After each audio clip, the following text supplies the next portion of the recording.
This is Bungie's worst nightmare. The Edge of Fate, the new expansion, has just dropped, and we have to be the bearer of bad news here. All right, we're going to talk about the numbers, about the very low player base. I don't say this lightly because I don't like to be so negative, but unfortunately, it's been rough covering the news, and there's more bad news for us today with the Edge of Fate.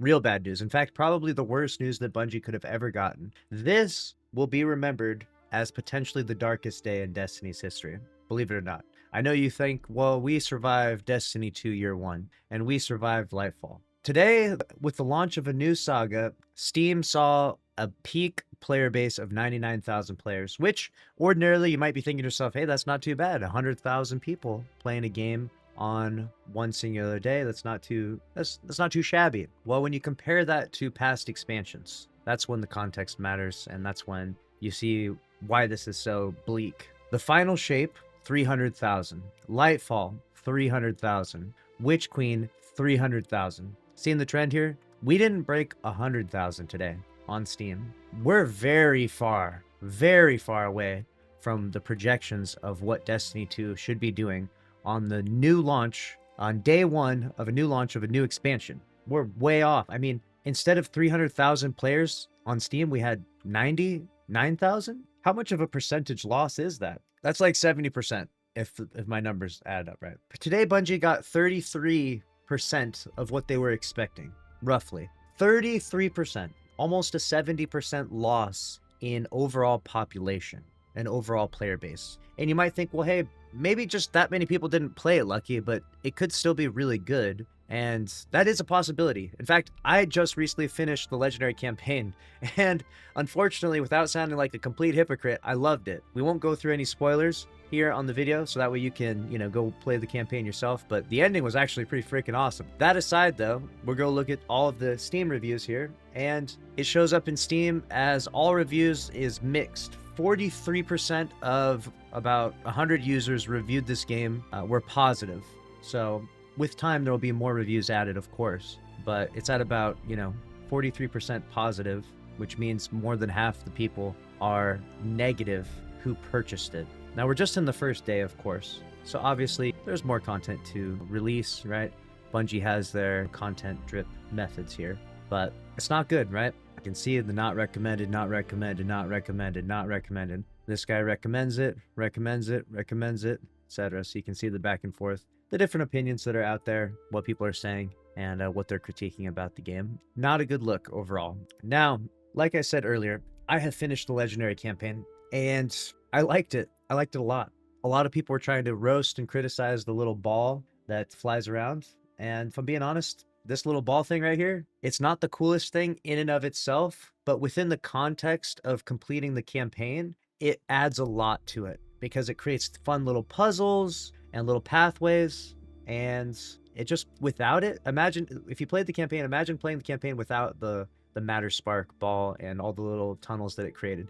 It would be so much more boring and so much more bland. It would be painful, right? It added a lot to it. It added just something fun to do while you're going through it. Of course, it's not some game-changing mechanic. I'm not like, oh my gosh, Matter Spark made this game incredible, or it's the best thing ever. When you look at it in and of itself, it looks kind of silly, right? It looks kind of stupid, maybe even, just by itself. But within the context of doing the campaign, it fit well. I thought it was cool, and I thought it was a good decision by Bungie in regards for that purpose, for the campaign. Do we continue to develop on this? No, not really. Like, it's fine for a one-time thing.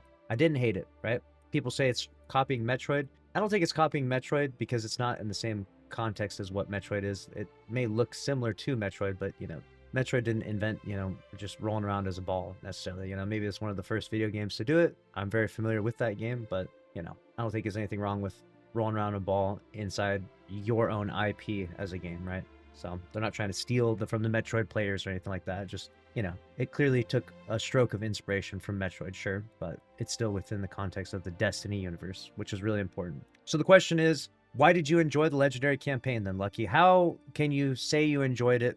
What was the highlights? And with that, should I buy it? Should I spend $40? I'm going to answer both of these very confidently right now for you. I enjoyed the Legendary campaign because the narrative of it was actually really good. It was actually like interesting, compelling. I was able to follow through with it for the most part. There were some tidbits here and there where you kind of had to know the context of characters and certain things beforehand, which I was a little bit confused about because, you know, we're starting a new saga. So I was kind of expecting maybe this to be more of an entry point as Bungie advertised it for new players to get back in. Didn't really feel like it had a sort of entry point feel to it. Like you kind of still needed to know what these characters were, who they were, and what their motives were, and what their backstories were from previous experiences, right? You just kind of got thrown into it. Now, obviously, there's existing characters that we've been around for so many years. The Light and Darkness saga was its own story that came to a climactic conclusion, right? With the Witness being killed. And so that story is over. The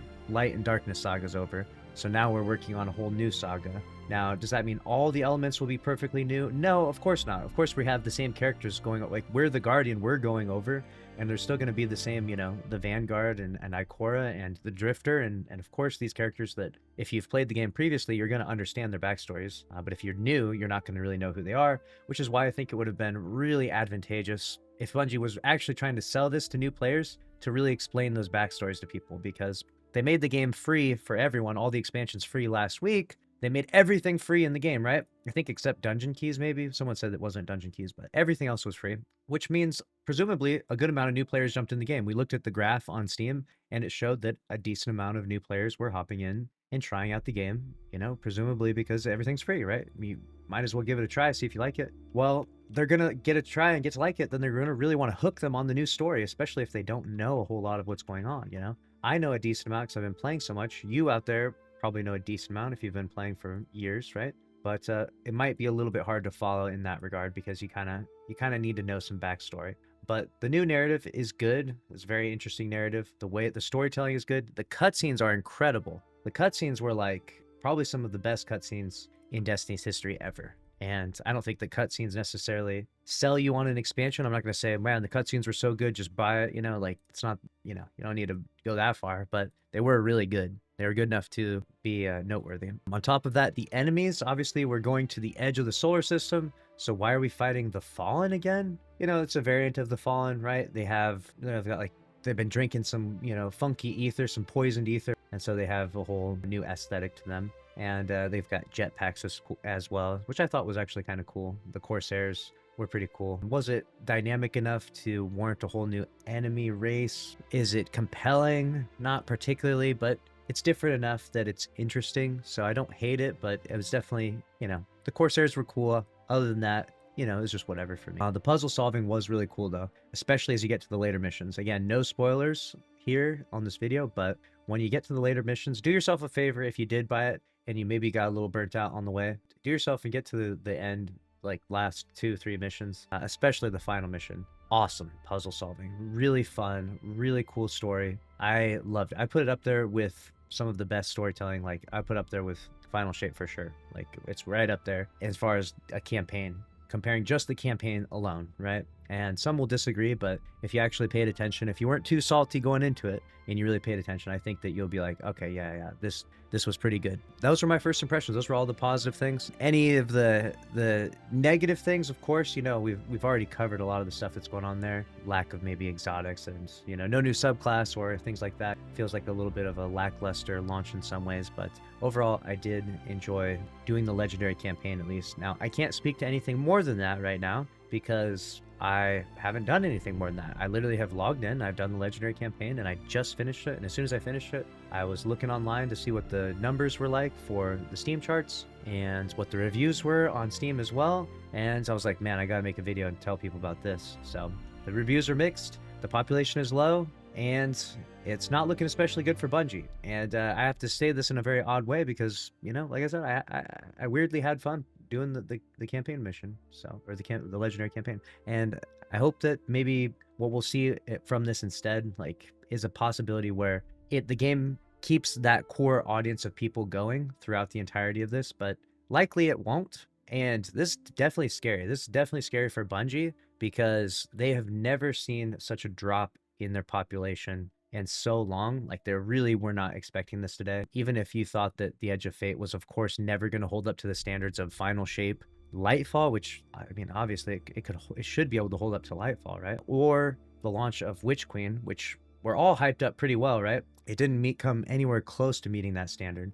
which means that they're not going to meet their revenue marks, right? We've talked about this, which means that Sony is taking over for sure. I mean, as we're speaking right now, they are in a room with the CEO and they are certainly being like, it's time. You're done. You know, like this is the launch and these are the numbers you produced. A 70% drop. 70% drop, that's drastic. That's not like if we were talking, if the Steam numbers were like 230,000, we'd be like, oh, you know, it was a 15% decrease or something, right? That's fine. You know, we expected that because we're doing 2 6-month expansions, like an expansion every 6 months rather than a one big annual expansion. So maybe we don't get as big a boost, right?